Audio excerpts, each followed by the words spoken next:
Alright, this is a fill-in issue of Generation Next.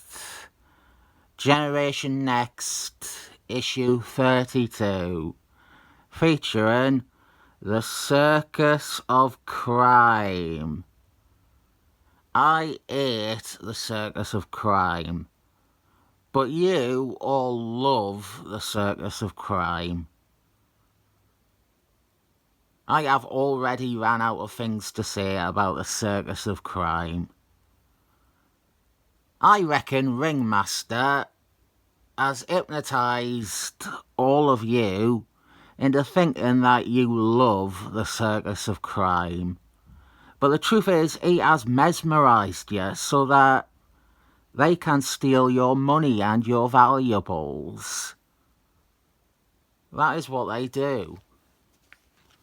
We do have a fold-out recap page.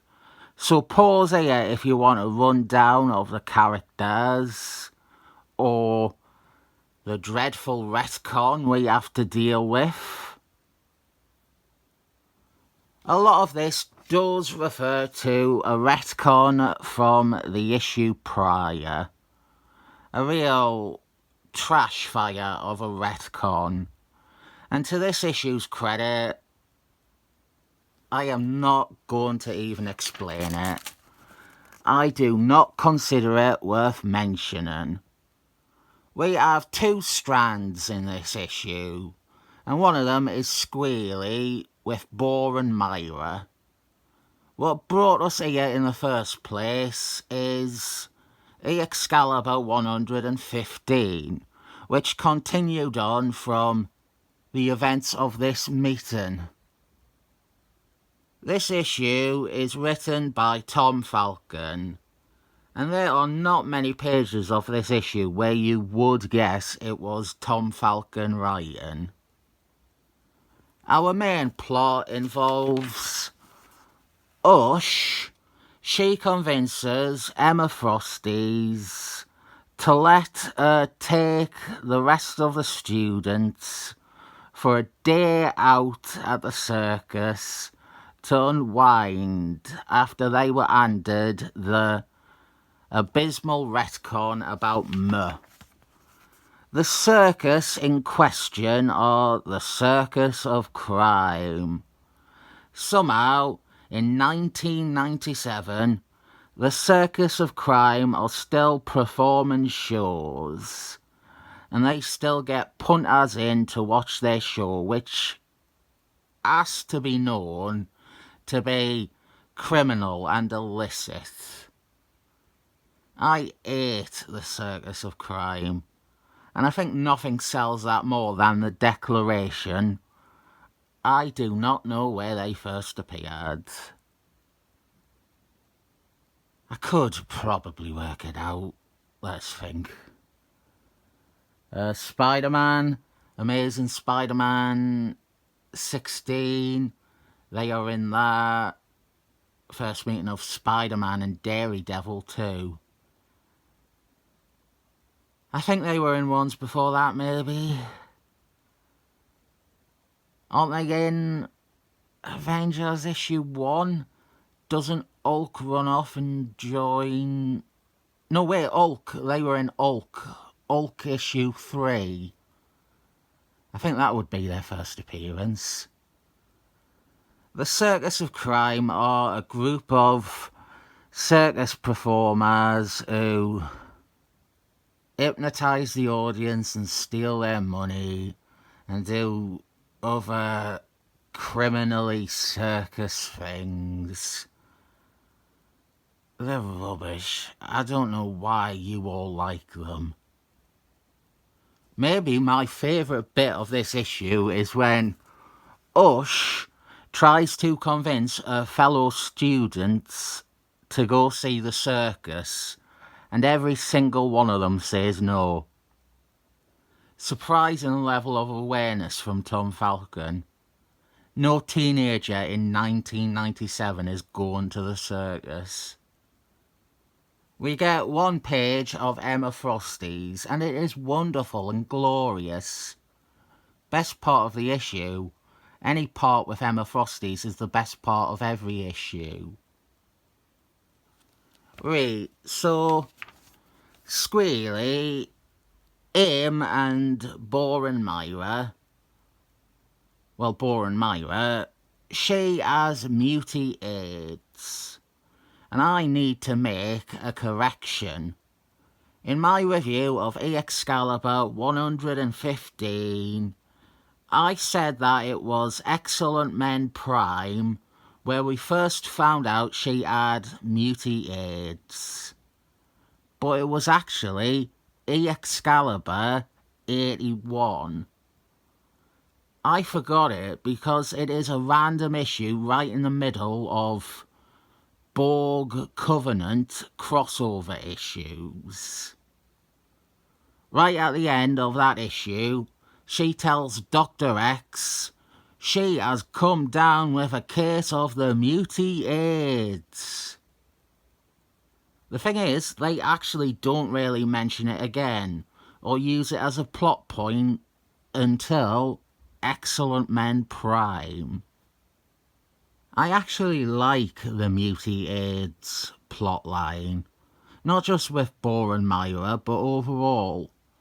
In the unreleased version of my review of that issue, the one that none of you saw, I actually talked a lot about all the good things about muty AIDS.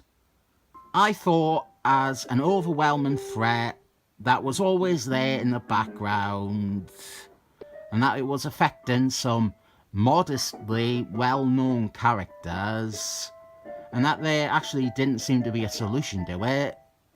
I liked that. I liked that one of the Excellent Men's greatest villains for a while wasn't a bad guy, but it was basically mortality. But I also really like the writing of Squealy in this issue. Between this and the Excalibur issue, he deals with Boring Myra's disease quite maturely. So the kids gone to the circus. If you don't know what Generation Next is, it was the 90s muty school series. Every generation has them.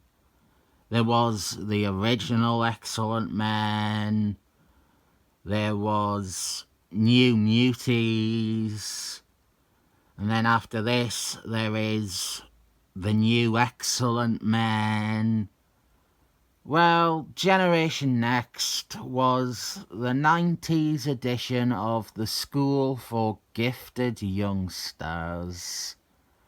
Muty children learning to control and use their muty powers responsibly. Emma Frosty's was the head mistress. I won't explain who all the characters are.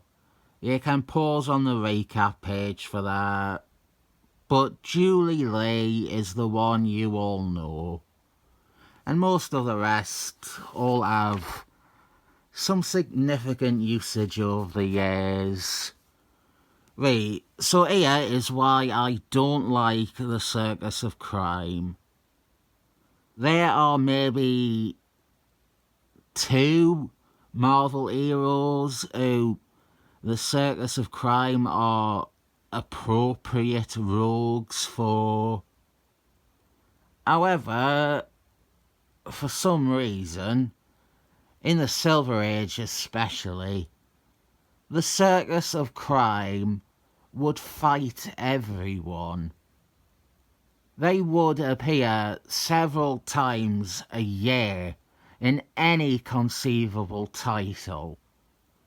There is no justifiable reason for the Circus of Crime to battle the Avengers once, let alone increasingly multiple times. What is a bloke with a swirly hat and a woman with a snake meant to do against an actual god?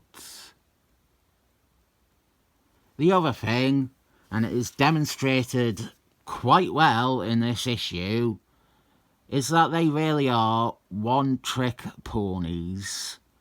Every member of the Circus of Crime, they have one trick, one very specific thing.